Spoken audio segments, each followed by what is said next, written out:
ఈరోజు ములక్కాయ మసాలా చేస్తున్నాను. దానికోసం 3 స్పూన్లు ఆయిల్ యూజ్ చేస్తున్నా.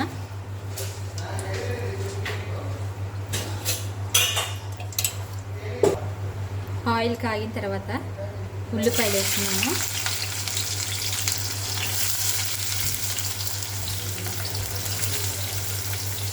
ఉల్లిపాయలు పచ్చిమిరపకాయలు వేసుకుంటున్నాను. ఇందులోనే కరివేపాకు వేసేసుకుంటున్నాను. ఇప్పుడే తగినంత సాల్ట్ వేసేసుకున్నాను, ఎందుకంటే ఆనియన్స్ త్వరగా ఫ్రై అయిపోతాయని. ఇందులో 1 స్పూన్ అల్లం వెల్లుల్లి పేస్ట్ వేసుకుంటున్నాం. అల్లం వెల్లుల్లి పేస్ట్ పచ్చివాసన పోయిన తర్వాత ములక్కాయ ముక్కలు వేసుకుంటున్నాం. ఇవి కూడా పచ్చివాసన పోయేంత వరకు ఫ్రై చేసుకోవాలి.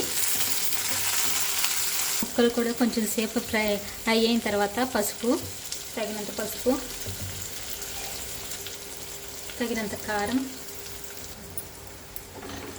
ఇందులోనే గరం మసాలా వేసుకుంటున్నాను. ఇంట్లో చేసుకున్నది 1/2 స్పూను.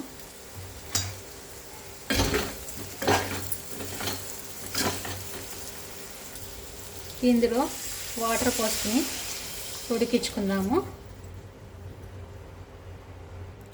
మూత పెట్టుకుని దగ్గరకు వచ్చేంత వరకు ఉడికించుకుందాం.